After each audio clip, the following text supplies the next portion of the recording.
Hello and welcome to warrenthornton.com.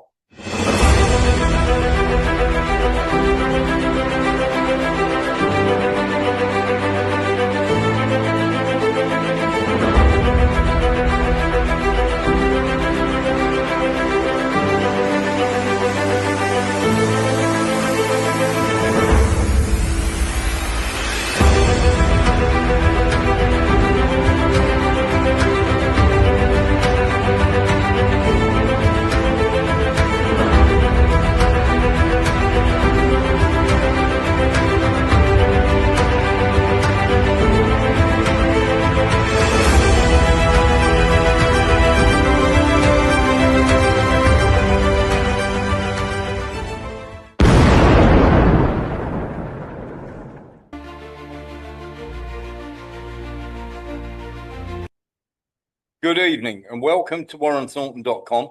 We have a ton of stuff that we have to convey to you tonight. We have an exclusive that nobody else has got, and we have this confirmed by 3 sources, and that will be to do with the Venezuela takeover story. We'll also have the story about the Ukrainian tanker. We will also have the story about the Ukraine minerals and the deal that has been signed by Kushner and by, of course, Vitkov.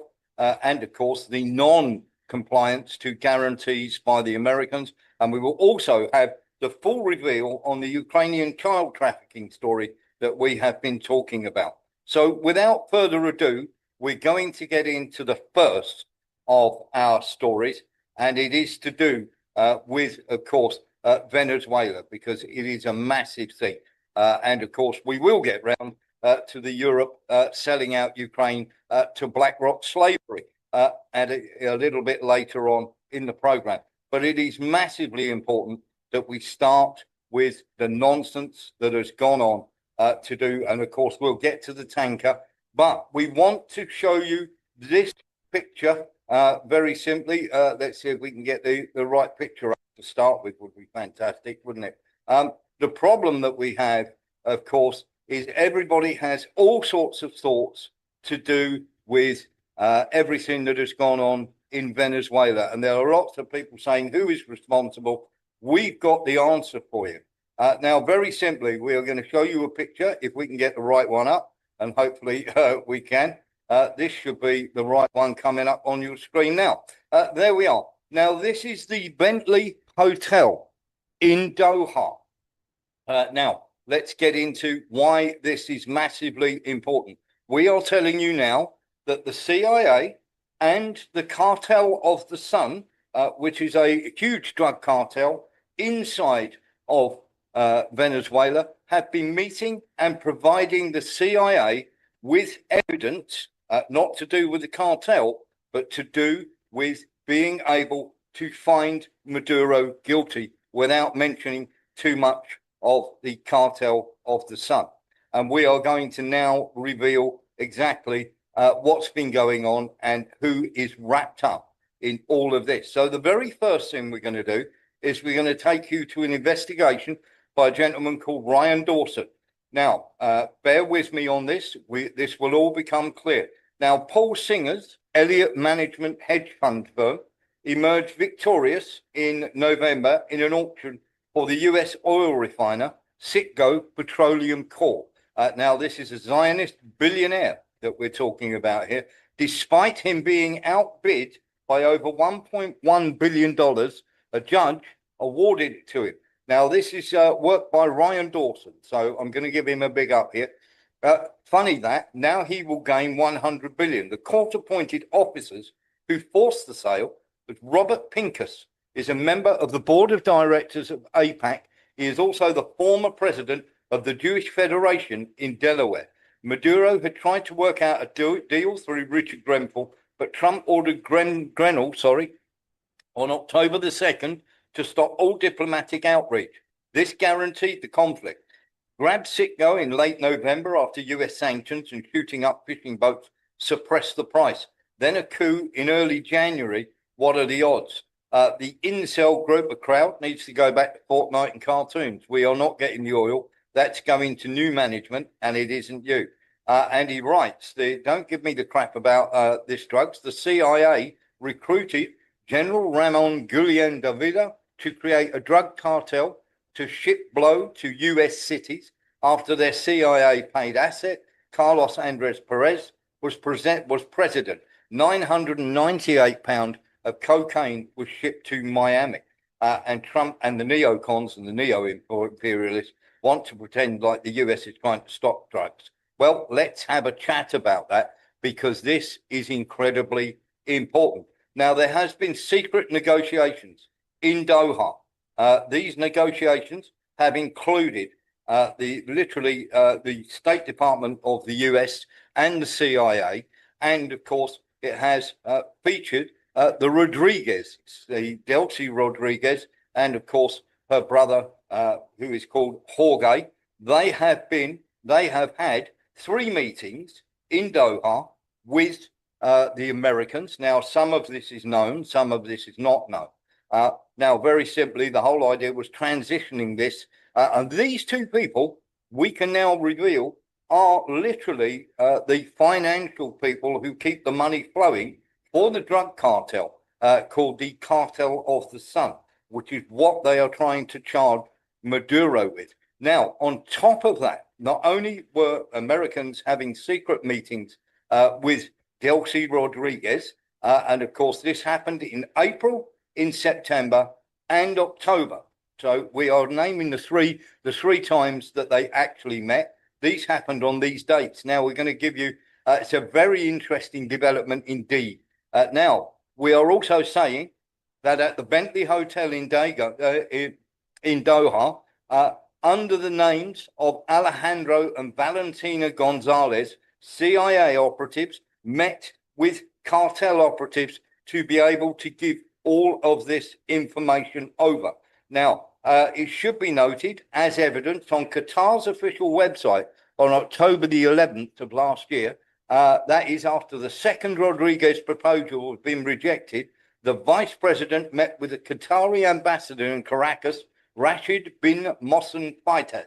According to the report that we have, the meeting discussed aspects of bilateral cooperation between the 2 countries, being the USA. Now, the same month, Delcy Rodriguez, who in addition to being vice president, was also serving as Minister of Hydrocarbons at the time, told workers at the petrochemical company Pequibin, this is the time to defend and not postpone into the future the dispute over Venezuela's energy sources. If there is anything we must leave our sons and daughters, it's the legacy of a free, independent and sovereign country, never an energy colony of any foreign power. But this was all complete nonsense. And the reason we're going to tell you this is because we have our source in the River House. We have a Pentagon source doing this. And everybody knows we have a wonderful Chinese source. And they are telling us the actual names and the dates of these meetings. Now, the director or the commander of the Presidential Honor Guard is a gentleman called Major General Gustav Gonzalez Lopez. So we'll just put that out there. Now, he was given the job on January. He was given the job as literally the head of the General Directorate of Military Counterintelligence. He was given that job on January the 6th of this year by Delcy Rodriguez. He was appointed by her. Now, this is a guy literally who is wrapped up in human rights organizations, systematic torture, arbitrary detentions, and extrajudicial actions as part of the state repression. He is a wanted guy, but they are quite happy to do business with him. Now, Delcy Rodriguez and her brother have long been people who, shall we say, like to play both sides of the fence, and they are well known in drug cartel circles. Now, we're hearing this from 3 different sources, remember, that these people are literally running the financial block for this cartel and are deep in the pockets of them. And the CIA and this cartel have met in a hotel in Doha, and they have been supplying the CIA with inner workings of how various, should we say, cartels work, so that they can find so that they can find Maduro guilty and show, shall we say, a massively good show of what happens when, of course, these cartels and drug smuggling and everything else comes to the fore. So they're giving them the inner workings to be able to do this. And these meetings have taken place at the Bentley Hotel in Doha. Okay. And as I say, we have just named, and we are quite happy to name the people that were, or the nom de plumes that they entered into Doha in. So these two people that came from the CIA came into Doha under the names Alejandro and Valentina, sorry, Gonzalez. So let's be absolutely clear. So we've got the CIA meeting with the cartel. This blows apart any thought that Maduro, of course, is being arrested for drugs. Given the billionaire Jewish owner who has now got hold of the largest petrochemical, shall we say, conglomerate inside of Venezuela, and given Trump's amount of, shall we say, money that he's got, and USA once again doing deals with drug cartels, the CIA doing deals with drug cartels in hotels in Doha.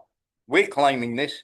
There is nobody else out there that is actually claiming this either. But we are going to tell you that, of course, Lopez has very close ties with Delcy Rodriguez. Now, you will hear the name come up of a gentleman called Rodriguez Cabello, named, and neither of these, would you believe, are named in the indictment against Maduro. Not one of them is named. Now, Cabello was appointed in October 2024, and he remains in his position.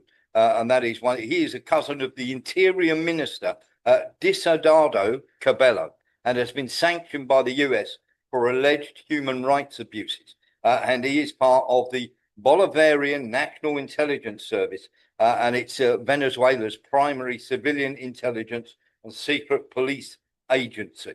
So just to let you know, and he too is wanted for political repression, arbitrary detentions, and alleged torture of various people.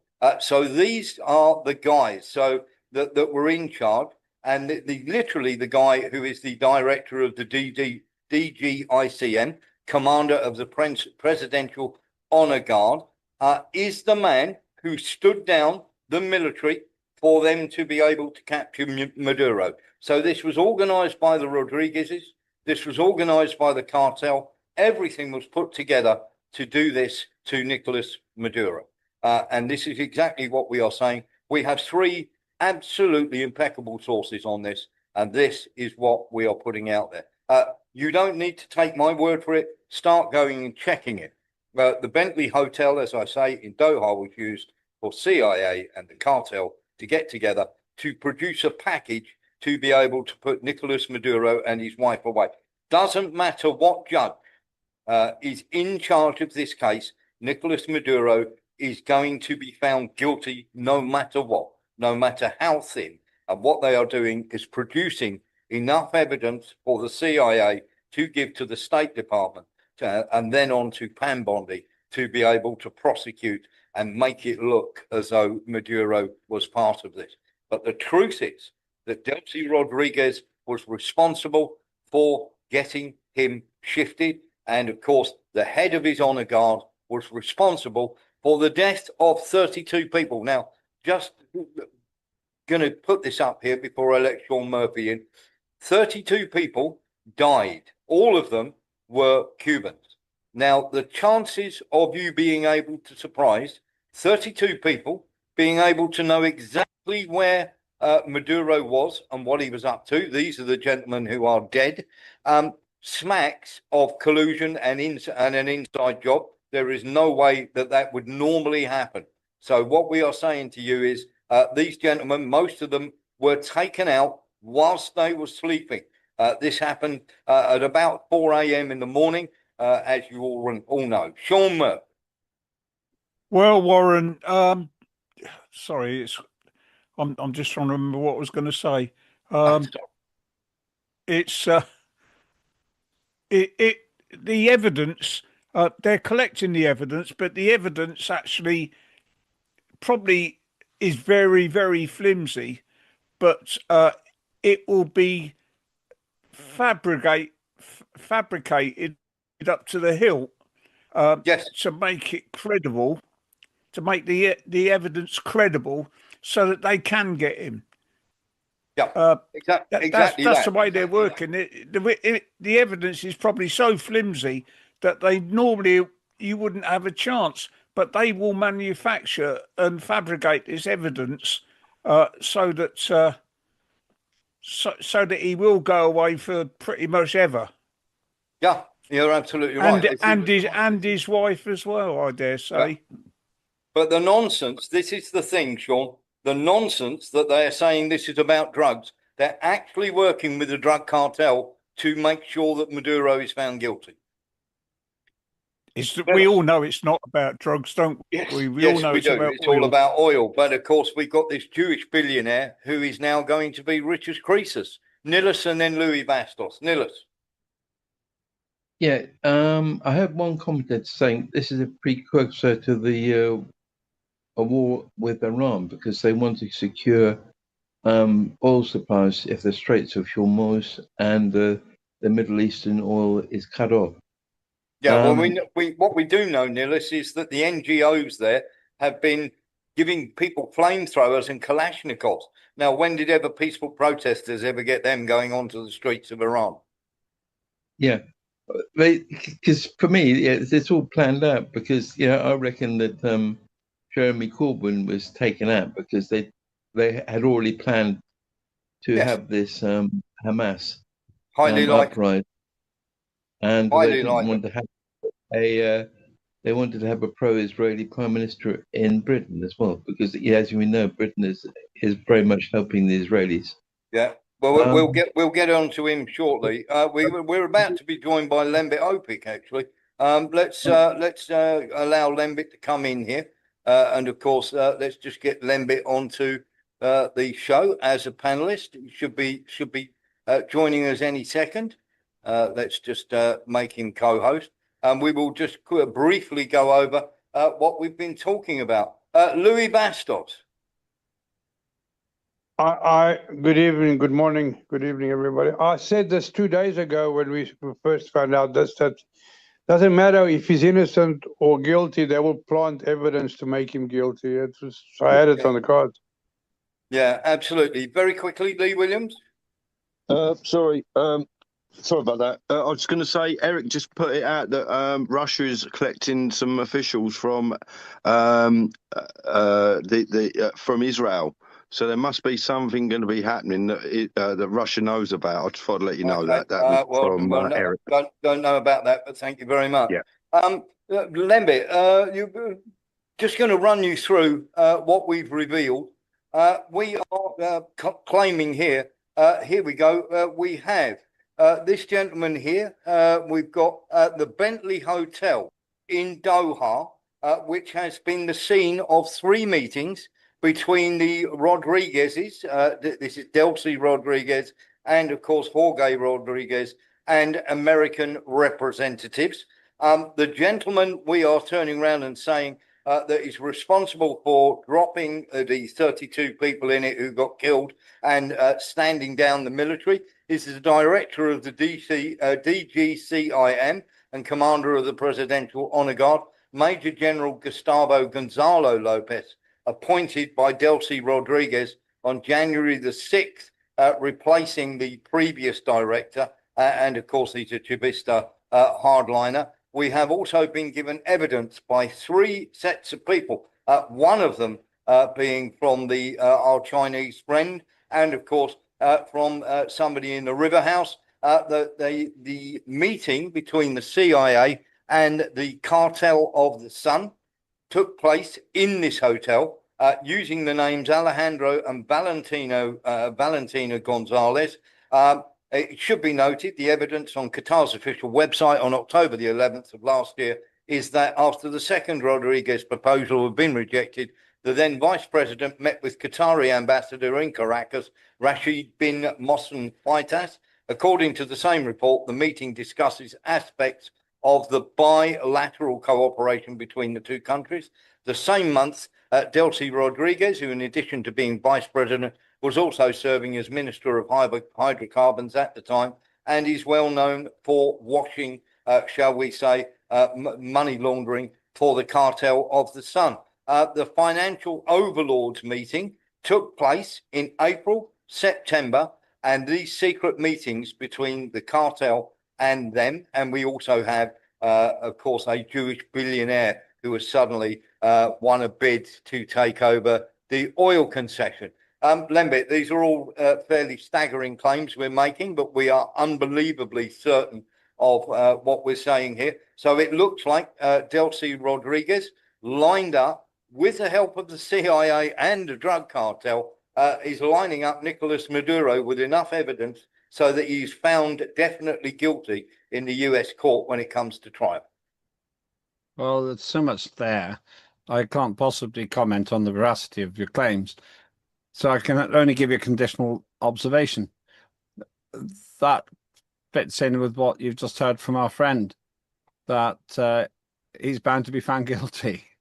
If he's not found guilty, the implications are almost imaginably bad for the American administration, because then it looks like an entirely politicized kidnapping.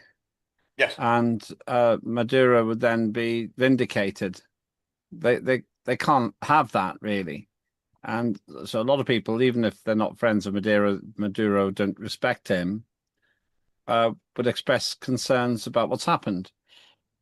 It's interesting that for once, and this doesn't happen often, for once I actually agree with my former office colleague and now leader of the Liberal Democrats, Ed Davey, who pointed out the illegality of the action. And, yes. And that is a huge problem. Even if you think Trump's great, even if you think Maduro's terrible, it's an incredibly high stakes game. That's something we covered in one of your recent shows. So where do I stand on this? Well, with the apprehension of Venezuelan cargo ships and so on, or tankers, with the blockade of Venezuela, America is being quite unabashed in its intentions. And I still believe the most likely long-term outcome, or even medium-term outcome, will be for Vladimir Putin and President Xi Jinping and China to say to other South American countries, we'll give you security guarantees if you do business with us. Yeah, absolutely. I'm just going to avail you of this, Lembit. Sorry if I'm repeating myself, everybody, but Lembit may or may not know about this. The Venezuelan raid actually enriches a MAGA billionaire. Now, Paul Singer's Elliott Management hedge fund firm emerged victorious in late November in an auction for US oil refiner Citgo Petroleum Corp, despite being outbid by over $1.1 billion. A judge awarded it to him. Funny that. Now he will gain 100 billion. This is, of course, from a friend of ours, Ryan Dawson. The court-appointed officer forced the sale. Robert Pincus is a member of the board of directors of AIPAC. He is also the former president of the Jewish Federation in Delaware. Maduro had tried to work out a deal through Richard Grenell, but Trump ordered Grenell on October the 2nd to stop all diplomatic outreach.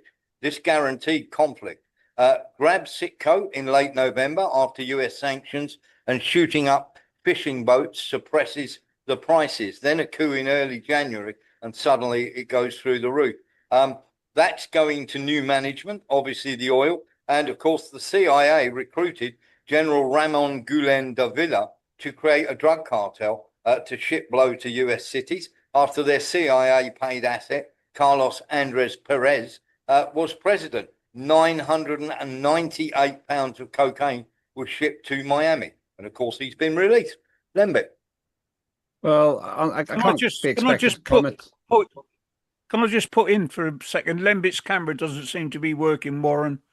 Yes, it is. It's fine. Yeah, it's fine. It must be you. Go out and come back in again, John. Exactly. Lembit.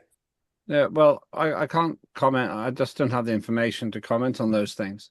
They're entirely fascinating, but I hear what you're saying. I don't want to repeat everything I said before. The big the big point here is America has to prove criminality by Maduro and show therefore that they've apprehended a criminal, because if they don't, then they've kidnapped a head of state, and that's a bad look. It is. Absolutely, it is. So that is what we have as far as we're concerned. And we stand by every word we've said here. And of course, we're now going to ask Lembit on a couple of other things. So we had the idiotic meeting. People say it was idiotic, and I would be one of those, and we'll get onto the tanker in a minute.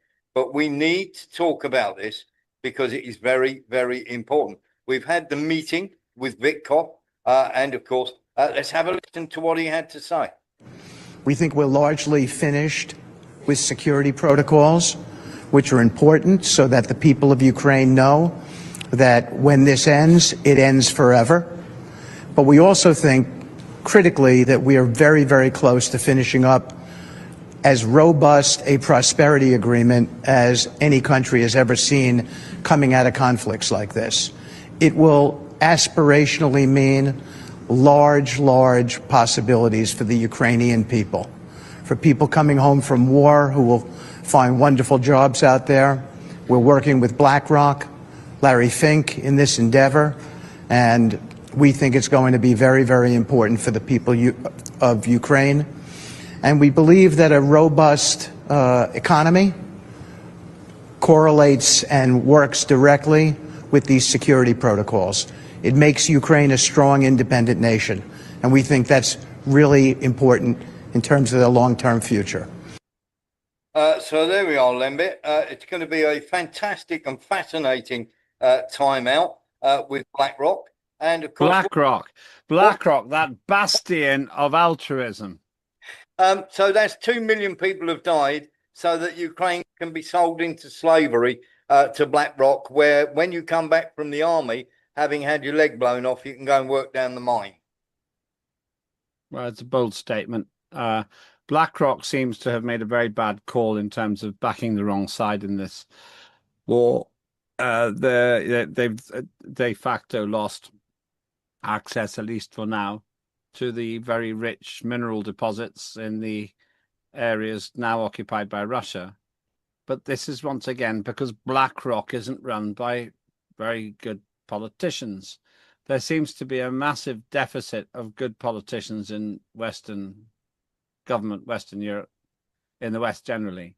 And I don't know what it is about people who think because they make a lot of money, they must be good at business. To be very good at politics, you really have to understand humans. And Starmer and all those people in the coalition of the Wallies, they don't understand people. And I think BlackRock's the same. They understand money. And a dollar is not the same as a mindset.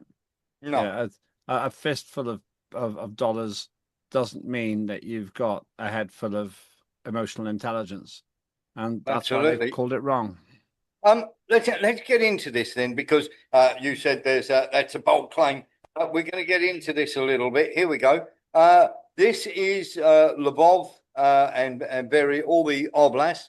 This is the Ukraine's critical resources, as you can see by the map, and I'll leave that up for a minute. The slightly brown or very dark, light brown that you can see is the current areas that, of course, Russia control at the moment. The areas, the rest is controlled by Ukraine. But in the beige is the areas where, of course, we have, how can I put this as nicely as possible?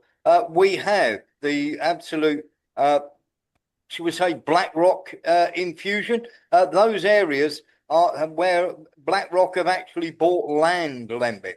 That is quite a lot of parcels of land. That's really careless. And that's what they've done wrong. Well, you never know. Maybe some parts of that we saw in that picture will remain in Ukrainian hands, but a lot of it hasn't been the case. What's interesting is that after people saying, "Oh, it's terrible that America wants to buy Greenland," these foolish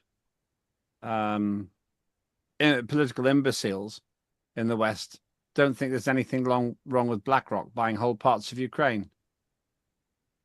Yeah, absolutely. And let's get into a little bit more of this, Lembit, because this is what Novorossiya is going to look like if the Russians have their way. Okay, so we have Odessa, Mykolaiv, Dnipropetrovsk, Kharkiv, Luhansk, Donetsk, Zaporizhia, Kherson, and of course Crimea, with the rest being okay. And of course we'll get round to you in a second, Nilis. The rest being okay to be in Ukraine hands. Now, when you total this up, and the maps, of course, show this quite clearly. Let's shrink this down a little bit here. We've got Kherson, Zaporizhia, Donetsk, Luhansk. If it goes Novorossiya way, they'll have Kharkiv, Dnipropetrovsk, Mykolaiv, and of course Dnipropetrovsk is massively rich. They'll have Mykolaiv, Odessa, and of course Crimea, which will give them $9 trillion of minerals compared to only $3 trillion that would be in the rest of Ukraine. This may be one of the reasons they want to freeze the front line, Lembit. Yeah, well, the Ukraine can freeze the front line wherever it wants. It'll melt. It'll melt because Russia's got 3 recurring demands, and Ukraine and the West, probably with the exception of Donald Trump, is absolutely guaranteeing that Russia will be happy to carry on fighting because they're going to get it by military means or by peaceful means, but they're going to get it either way. That's what Vladimir Putin has said, and he's right. And because whether you like it or not, this isn't a moral judgment. This is a military judgment. He's right, because there is nothing to stop him. We have a pathetic, disorganized, conscript army of people older than me and others too, some of whom will be good fighters, but all of whom are really in danger of dying at the hands of terrible mismanagement by war loser and professional comedian Volodymyr Zelensky. So what we're seeing here is an open, honest claim by Russia, and Russia will say, we'll keep going until we get what we want. They could add in brackets, and the less you play ball, the more we'll keep going. The more people you're willing to kill, the more people you're willing to lose, the more money you're willing to waste, the more land we're going to get. So bring it on. Putin doesn't want to see the death of his people, but he's willing to take the 18-to-1 ratio, which is quite credible, I think. Though you wouldn't think so in the Western media. Western media says that Russia's got the appalling losses, but that doesn't even make any military sense. You've got a professional army against a bunch of conscripts and elderly people, and so on, and demotivated people compared to the Russian side. So however you look at it, this is a horrendous misjudgment, miscalculation, not just by BlackRock, but by anybody who thinks that holding out is going to do any good for Ukraine. So they had the first tier of territories. Now it looks to me you're adding a second tier there as well. They probably stop there. Whatever else happens, they'll probably stop there. Yeah, exactly that. Let's hear from Nilis and then Mark Onza, and then we're going to talk about this very, very bogus peace deal. Nilis. Well, if BlackRock's going to invest in Ukraine, it's going to get pennies on the dollar, isn't it? Because Ukraine's in so much debt that it needs that money. Yes. And I think that what BlackRock's plan for the Ukraine is BlackRock's plan for the west of Western Europe and America as well. Yeah, absolutely. But here's the thing, Nilis: the eastern mines are already up and working. The investment they'll need in West Ukraine to get the minerals out of the ground is going to be quite small. So Dnipropetrovsk, for instance, that's $3.5 trillion right there. Yeah, if I was in Ukraine, I would want to be under the Russians. I hope if the Russians come quickly and protect me from the Western vultures. Yeah. Yeah, exactly that. Thank you very much, Mark Onza. Yeah, I was going to ask, what sort of area are they going to use for a demilitarized zone, and what will happen to minerals inside that area and business and commodities? At Exactly least that. 75 kilometres, isn't it? Yes, let's put it this way, Mark Onza. Well, the UK don't want that. They want it to be around about 10 kilometres, and they want it frozen where it is in place, and to only have a 5 or 10 kilometres, and of course put troops in there, and we'll get onto that in a short while. But Mark, you're absolutely right. This is all about having a frozen conflict, so they don't keep losing what is in the ground. And it is quite clear now from what Witkoff and Kushner have come out with that this was nothing else than a deal, as we said it would be, an economic deal rather than an actual peace deal. And Eric Jones, then Andy Edge. As you put it earlier, Warren, the average Ukrainian just can't wait to get home from the war so they can go mine minerals for Larry Fink. I'm sure that's the case, right? I'm sure they'll love it. When I'm walking around on two stilts because I've had my legs blown off, I'll quite happily pack a thermos and a few sandwiches, and I'll disappear down the mine for a 12-hour shift. After all, it'll be just like hiding out in the war before, won't it? Andy Edge. Yeah, just going back to the tanker which has been boarded. Yeah, I we'll know get to that in a minute. Yep. Yeah. I know this isn't going to be a very popular answer, but I'll just torpedo and say what you're going to do. Well, it's empty. You're going to hear a lot of nonsense about this. It's got tons of oil in it. It is totally empty, but we will get on to that. Lemby, let's attack this peace deal for a minute here. Well, not attack it. Let's pull it apart. They're saying that once the peace deal is done, Merz has said he will take responsibility for the whole of the peace deal and the whole zone. Let's have a little listen to what Merz had to say, because he's got very far forward on his skis indeed. Let's have a listen to what he's got to say.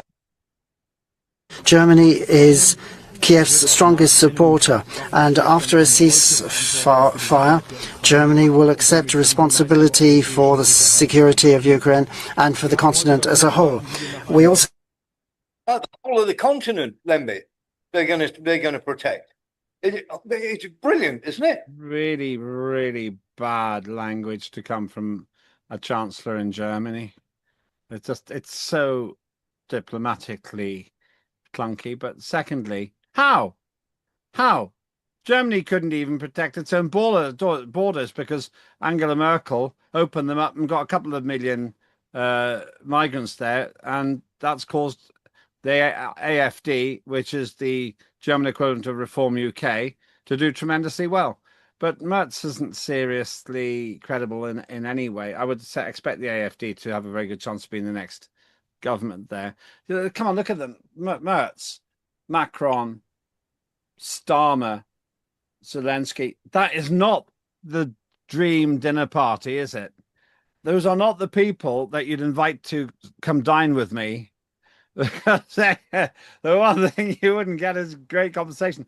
They would be amusing, but they'd be amusing in a way which is road crashy. It's just unbelievable. I was watching Prime Minister's questions. If you're watching this live, watching Prime Minister's questions on the 7th of January. You might be watching this in the archive, but either way, and it was cringeworthy to watch Starmer. Such a poor performer, but so are the rest of them. The people I just listed. Yeah, absolutely. And of course, they were signing this declaration of intent, of course, to put troops into, and of course, they were saying, oh, we'll put troops in, not a problem. Everybody will be all right. Let's have a little listen to Starmer here. Let's just get that. Intent on the deployment of forces to Ukraine in the event of a peace deal. This is a vital part of our ironcast commitment to stand with Ukraine for the long term. It paves the way for the legal framework under which British, French and partner forces could operate on Ukrainian soil, securing Ukraine's skies and seas and regenerating Ukraine's armed forces for the future. Lembit, did they not hear the Russians when they said no NATO troops in Ukraine? They didn't hear. They didn't hear. That's like saying, I'm not going to lend you my lawnmower, neighbour. The neighbour says, when you lend me, why do you lend me your lawnmower? I go to look, get some peacekeeping people to mow the lawn. No, I'm not lending you the lawnmower. I'm not going to let you use my property. Well, when you do, I'm going to get some people to look after it. Mr. Starmer, I don't agree. Well, when we do that, and that's what's happening here. I couldn't believe my ears. Trump and Putin have both said no ceasefire, no ceasefire, no NATO troops. Fundamental condition: no NATO troops. As soon as I heard them say that, I thought, there we are, the coalition of the Wallies at it again. And you just know this is going nowhere. And then you saw them all pompously signing these bits of paper. It's like it's like fantasy football. It's not a real team. It's pretend. It's not real. Let's Louis Bastos and then Lee Williams. And then I'm going to ask you another question, which breaks yet another one of it's a massive deal breaker yet again. Louis Bastos, then Lee Williams. I thought I heard him say the sea as well, but they're not going to have the sea for very long because we will take Odessa, yeah. Yeah, absolutely. Well, they'll just blockade it. They'll blockade it. Lee Williams. Is it a falsity that anybody around the UK thinks, there's now it's going to be okay out there, and the troops can go out there? It's not a problem. It's a basic lie from the West. It's going to be absolutely smashing. I'm going out there myself on HMS Diversity and Inclusion. Mark Onza. Brian, you've been a referee. Wasting time. The more time that goes on, the more money they can launder. They're going round in circles. You know they are. It's a Get game. it in the washing machine, mate. Yeah. Get it in the washing machine. I'm sure I heard this one 6 months ago from. Yes, and we've said this over and over. Lembit. I've got something to say here. Right, you may not want to be on the good ship DEI, diversity, equality, and inclusion. I do, and I can guarantee I'll get onto it, Warren Thornton, because I'm going to identify as a group which is massively underrepresented in the coalition of the Wallies. Massively underrepresented. I will identify as a realist. They'll have to let me on because there are no such people in the crew at the moment. I don't think you'll be apart allowed. From Orban, yes, Orban. He and I'll share a cabin with him. Nobody else. What you want to do is go over in one of those rainbow tanks or tin cans, as I tell them. That'll be a really good disguise to go in. Here's the other thing, right? Everybody is talking peace. Lembit. Okay. Wonderful. We're going to have peace. How are we going to have peace when they are literally just appointed Budanov, who is the head of the SBU, who the Russians want for war crimes, and Christopher Freeland, whose father and grandfather were committed Nazis, has just been hired as an advisory on the economic development. And of course, I have my own choice. She was the former deputy leader for Canada. And of course, you know that I got in trouble for exposing Nazis in Canada. Christopher Freeland has just been hired. I mean, they're literally hiring more neo-Nazis, Lembit.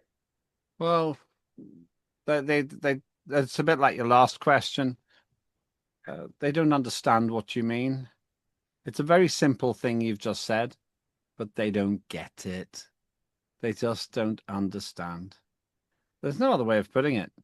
But it's dealing with a bunch of total incompetence. And I actually have become quite despondent about politics generally, because sometimes I wonder, am I just playing it up for the cameras? Am I saying these things because I think they're amusing? It's just not funny when thousands of people are dying a week, mainly Ukrainians, because of the appalling decision-making by these individuals. If their sons and daughters were on the front line, they wouldn't be making these decisions. Mark Rutte has no stake in the game. He's got no children.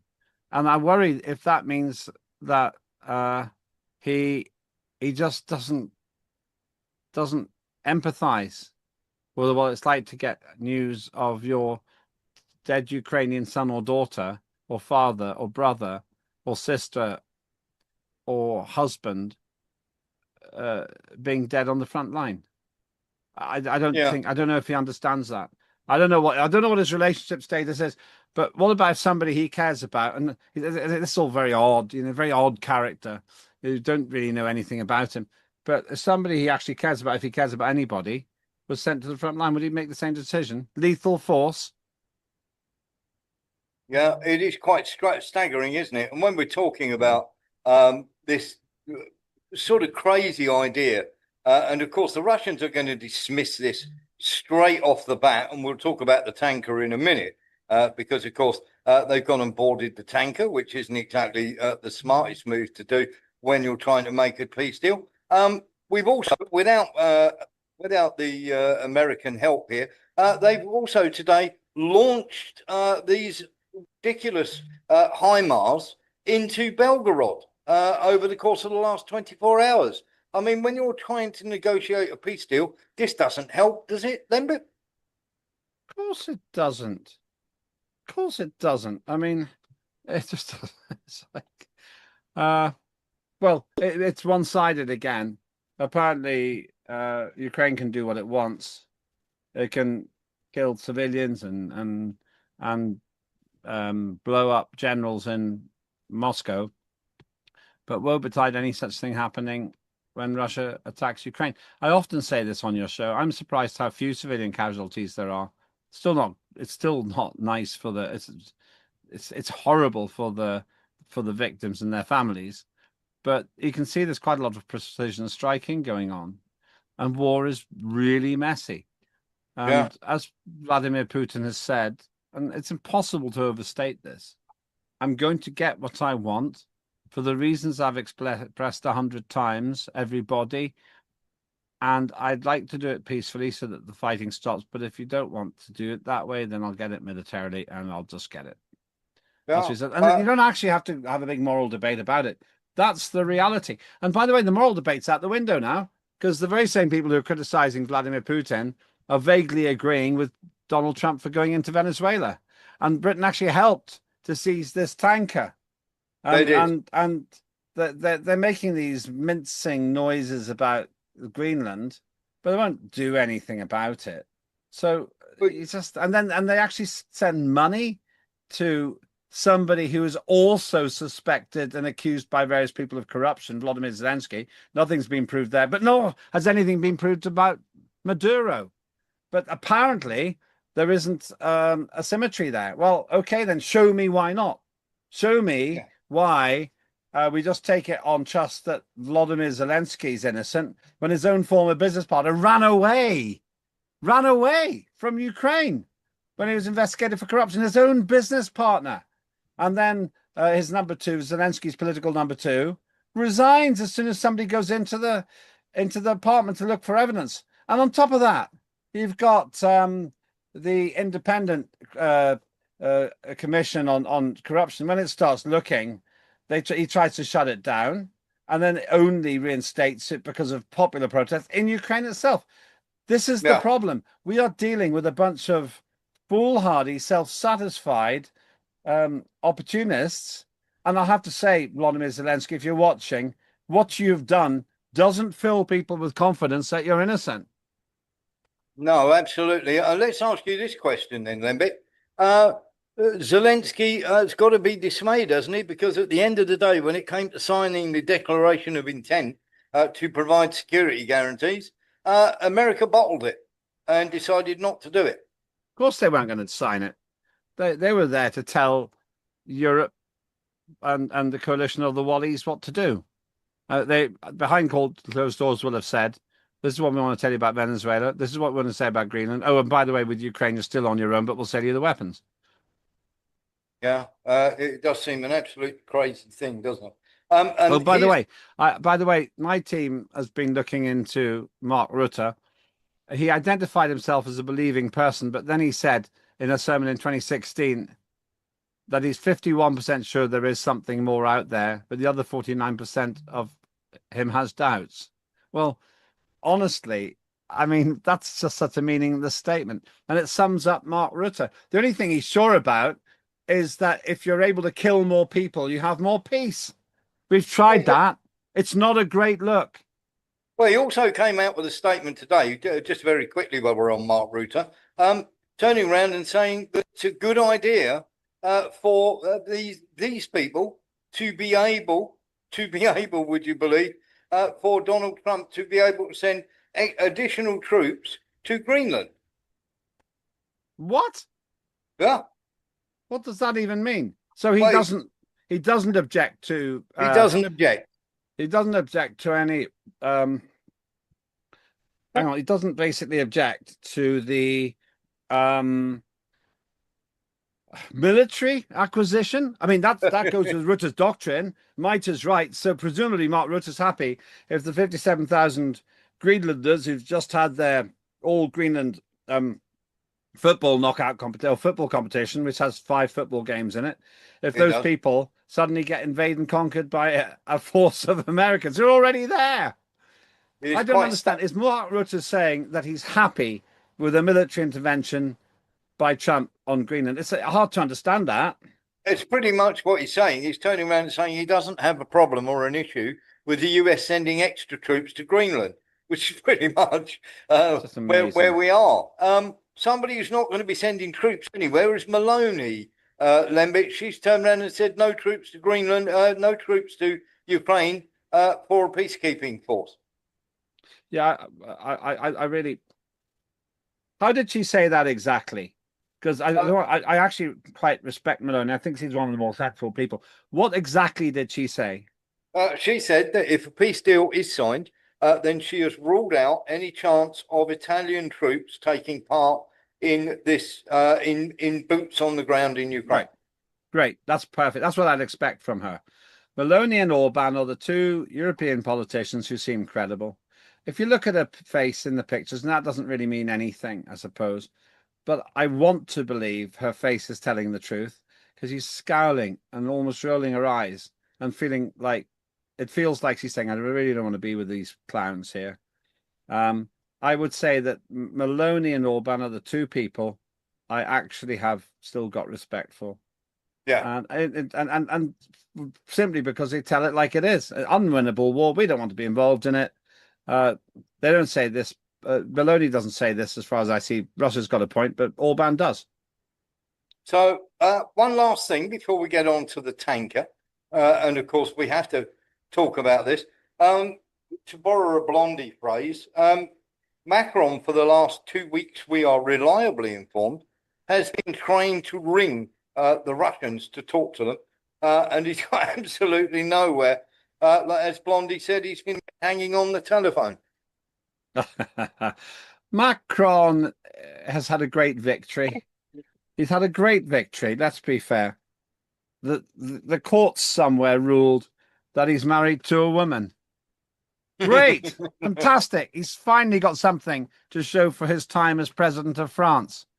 Beyond that, he hasn't won a whole heap of other things, including respect, because he's just another nobody in high office. Yeah. There's nothing much more you can say about it. You can say that in a lot of different ways, but he's kind of the Starmer of France. Yes. Nilus. Yeah, I think it was the court upheld his cyberbullying claims. I think not that his wife was not a woman. Yeah, 12 people have gone to jail because they turned around and said it's a bit of a bloke, it's a bit of a man bloke, so they put him in jail. It seems as though what was exactly the? I thought they were being. I thought I didn't really follow it closely because you know what? I don't lose sleep over whether Macron's married to a man or not. I don't really care too much about it. But what exactly have they been prosecuted for then? They've been prosecuted cyberbullying. Cyberbullying. Oh, right. I see. Okay. Sorry. Okay. I actually thought I modify my position then. What they've achieved is proving that Macron's proved that his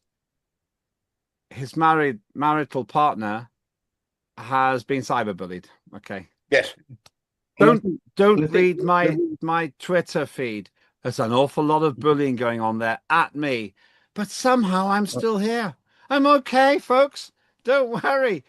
You can be Yes. rude to me on internet, and I'm unlikely to sue. It is quite incredible, Lembit.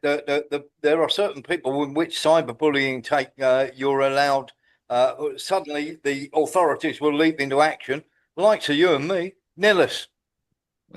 Well, I think these are new, Macron's brought in new cyberbullying laws, which these people have been prosecuted under. It's a bit like the Labour Party brought in the whole of Europe's brought in cyberbullying laws, just basically to get rid of anybody that disagrees with them. Yeah, I think you're absolutely right, Mark Fonzel. Weren't France responsible for bringing in Colombian mercenaries into war? Say again, buddy.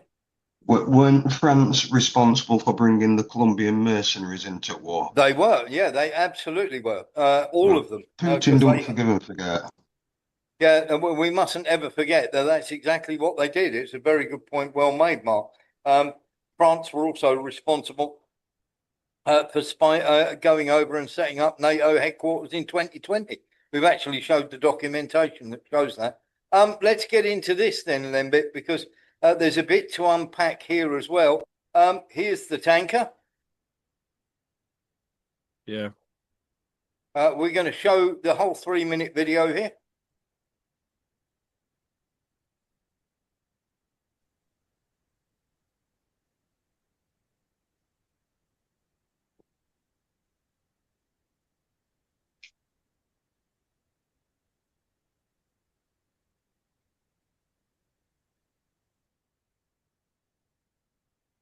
And since there's no sound, Lembit, you can give your assessment of finally Hegseth saying they can board it. Well, they're boarding it. I mean, they're obviously coming on to it. It's hard to know why they're doing this, really. I don't get this point. I don't get this part. Is it full of oil? Can you see what level it is in the waterline in this one? That'll tell there's you if no it's oil in it at all. Well, you can't really tell because I can't tell how much of the vessel is above water. It's hard to tell where the waterline is on that actually, because it does look like it could be laden. But whatever the situation, I just don't know what they're trying to do here. Are they just trying to get their 50 million barrels of oil by force? Quite incredible, isn't it? And of course, as I say, that's basically the operation. Louis Bastos and then Lee Williams. I glimpsed a bit of different colors on the hull, so it could be without oil. There were a bit of different colors. How full it is, I don't know. How full? I am being reliably told that it has no oil in it whatsoever, and that's why the Americans are so annoyed. I saw the two different colors in the hull. So. Yeah. Lee Williams, then Nillis. I believe there's no oil on it, but they might be using it for Venezuela, as a guess. Yeah, I mean, it's a Venezuelan tanker. Let's very quickly just explain to everybody what the score is with this, okay? So it's a tanker that was using Venezuela. Its previous name was Bella 1, and now, as you can see, it's called something completely different. And of course, the Mariana, whichever you want to pronounce. Nillis. Well, I think after decades of American sanctions and neglect, Russia and China were heavily investing in Venezuela, and now the Americans are saying it's nothing to do with you. Get out of our territory. Yeah, absolutely. Well, we've got a picture of the Marinera. Here we go. That is it. Just literally hours before it was, a few hours before it was boarded. Doesn't look fully laden to me. No. Nillis, Lembit, you're right about when we look at the reasoning behind this, because on top of that, Lembit, and this is being very quietly being in the Caribbean Sea, they boarded another one called.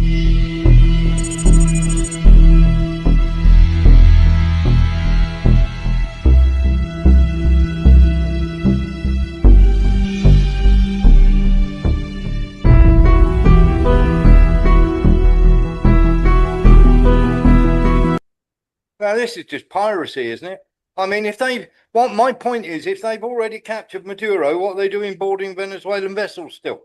Well, the difficult question is, what has boarding Venezuelan vessels possibly got to do with alleged criminality by Maduro? They're not his ships.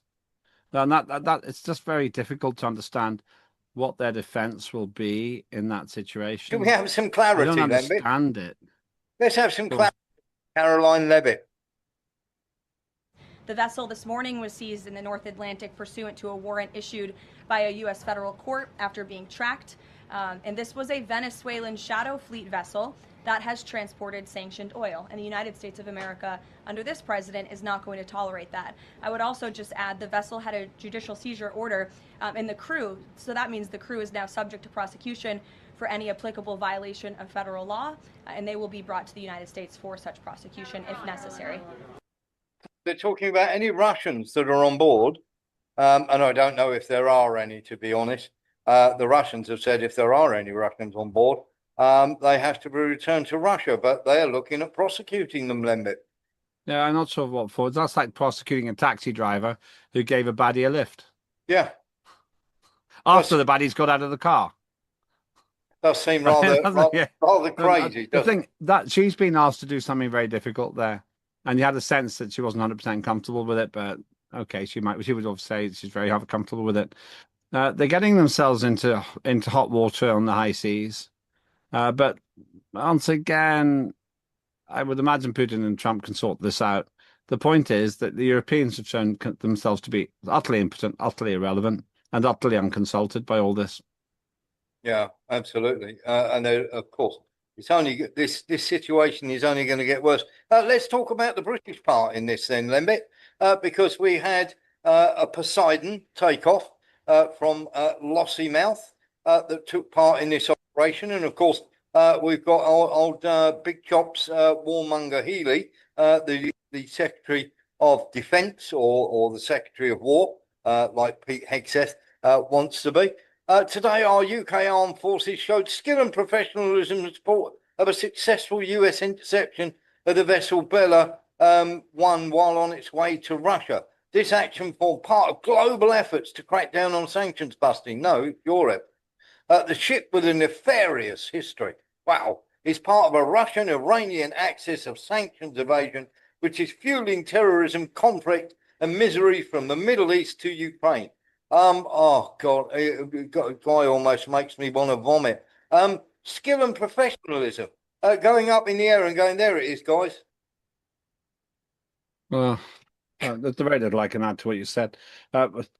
What we see is the total disintegration of British political credibility. These people, they're driving the British public into non-cooperation with the government. This government isn't going to be able to rule by consent for much longer because of the level of idiocy that they show. And they continue to ensure that Britain remains an irrelevant laughing stock around the world.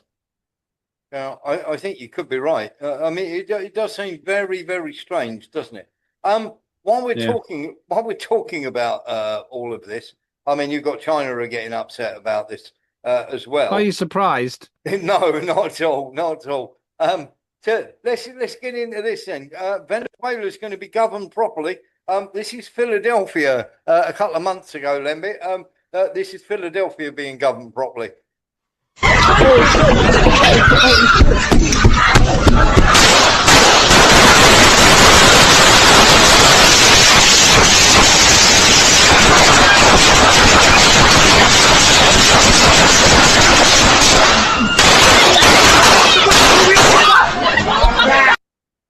Lembit, there's every chance of Venezuela being governed properly, isn't there?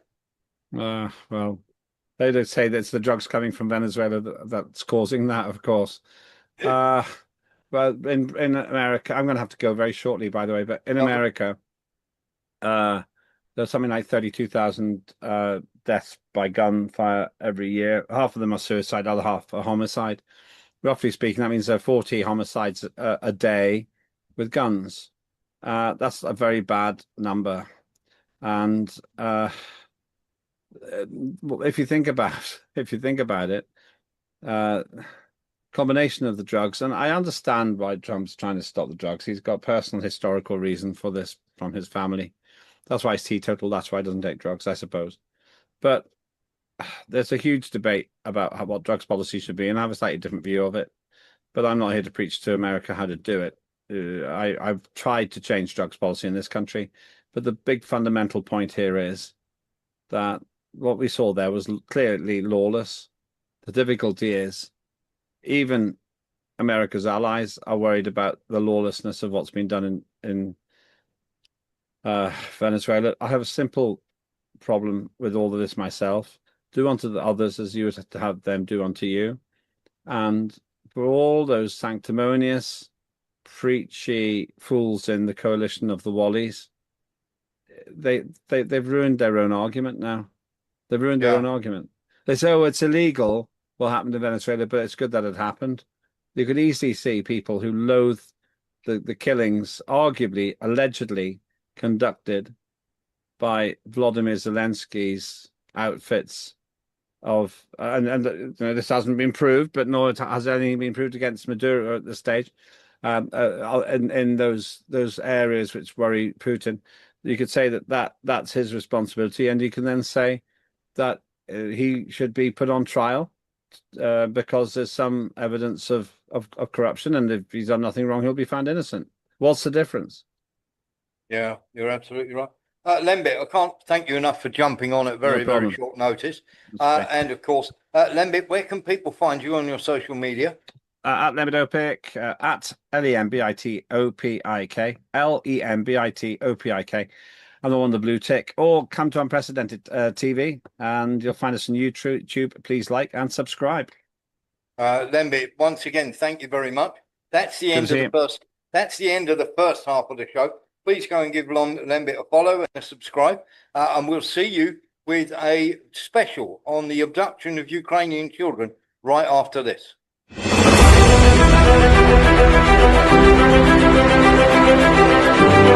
Thank you.